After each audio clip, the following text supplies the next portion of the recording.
Prakash Raj action కు ready అవుతున్నాడు.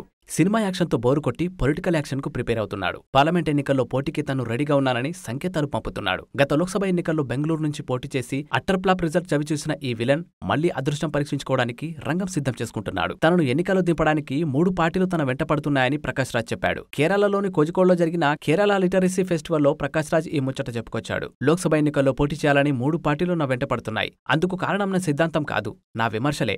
నేను ప్రధానమంత్రి నరేంద్ర మోదీని నిత్యం విమర్శిస్తుంటాను కాబట్టే నాకు టికెట్ ఇస్తామంటున్నాయి. నేను ఫోన్ స్విచ్ ఆఫ్ చేశాను. ఆ ఒబిలో చిక్కుకోదలుచుకోలేదు. ఆ పార్టీలో నా భావజాలం చూసి నా దగ్గరికి రావడం లేదు. నేను మోదీని తిడుతుంటాను కాబట్టే నా దగ్గరికి వస్తున్నాయి. అందుకే మంచి క్యాండిడేట్ అనుకుంటున్నాయి అని ప్రకాష్ రాజ్ అన్నాడు. మరి మీరు మోదీని ద్వేషిస్తున్నారా అని అడగ్గా ఆయనేమన్నా నాకు మామనా, ఆయనతో ఆస్తి గొడవలున్నాయా అని ఎదురు ప్రశ్నించాడు. అయితే తన వెంట పడుతున్న 3 పార్టీల పేర్లేంటో చెప్పకుండా ప్రకాష్ రాజ్ జాగ్రత్త పడ్డాడు. ఉబిలోకి దిగదలుచుకోవడం లేదంటూనే రాజకీయాలు మాట్లాడి తను కూడా చురుగ్గానే ఉన్నానని సంకేతాలు పంపారు. మరి ప్రకాష్ రాజ్ వెంట అంత ఆశతో పరుగులు పెడుతున్న పార్టీలేవి? కాంగ్రెసా, డిఎంకేనా, లేకపోతే బీఆర్ఎస్సా? ఈ ఖాతాలో వైసీపీ, టీడీపీని కూడా వేసుకోవచ్చు గాని వాటితో ప్రకాష్ రాజ్ కు అంత అనుబంధం లేదు. కమ్యూనిస్టు పార్టీలకు ఆసక్తి ఉన్నా కేరళలో తప్ప ఇతర దక్షిణాది రాష్ట్రాల్లో వాటి ఉనికే లేదు. కేరళ కమ్యూనిస్టులకు ప్రకాష్ రాజ్ తో అనుబంధం లేదు. వాటికి ఇప్పటికే బలమైన అభ్యర్థులు ఉన్నారు. ప్రకాష్ రాజ్ మోదీకి బద్ద వ్యతిరేకి కాబట్టి కాంగ్రెస్ కి ఆయన అవసరం ఎక్కువ. తమిళనాడు సీఎం స్టాలిన్ తో అతనికి మంచి సంబంధాలే ఉన్నాయి. అయితే డీఎంకేకు ప్రకాష్ రాజ్ అవసరం లేదు. తమిళనాడులో బీజేపీకి ఉనికే లేదు. యాంటీ బీజేపీ, యాంటీ మోడీ ఎజెండాతో పనిచేసే ప్రకాష్ రాజ్ వెంట పడాల్సిన అగత్యం స్టాలిన్ కు లేదు. ఇక మిగిలింది బీఆర్ఎస్. కేసీఆర్ కు ప్రకాష్ రాజ్ బాగా దగ్గర, వీలైనప్పుడల్లా కలుస్తుంటాడు.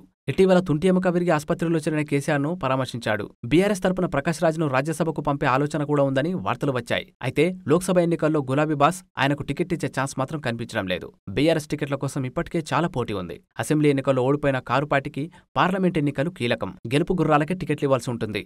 గతంలో ఓడిపోయిన ప్రకాష్ రాజ్ తో ప్రయోగం చేసే సాహసం చేయకపోవచ్చు. ప్రకాష్ రాజ్ రాజకీయాల్లో ఉనికి చాటుకోవడానికి అవకాశం ప్రస్తుతం కర్ణాటకలో మాత్రమే ఉంది. అతని యాంటీ మోదీ ఎజెండా కాస్త వర్కౌట్ అయ్యేది అక్కడ మాత్రమే. బహుశా కర్ణాటక కాంగ్రెస్ నేతలు ఆయన వెంట పడుతుండొచ్చు. తనకు బలం లేని చోట బరిలోకి దింపేందుకు ఫోన్ చేస్తుండొచ్చు. ప్రకాష్ రాజ్ ఏ పార్టీతో వ్యవహారం నడిపినా ప్రజల్లో అంత ఆదరణ ఉంటుందా అన్నది పెద్ద ప్రశ్నార్థకం. సిద్ధాంతాలు, విలువలపై కాకుండా ధనబలం, కండబలంపై నడుస్తున్న రాజకీయాల్లో కేవలం మోదీ వ్యతిరేకతతో ఓట్లు దక్కించుకోవడం సాధ్యం కాదు. మొత్తానికి పార్టీల ఊబిలోకి దిగనంటున్న ప్రకాష్ రాజ్ ఆ మాట మీద నిలబడతాడో లేదో తేలాలంటే ఎన్నికల వరకు వేచి చూడాల్సిందే.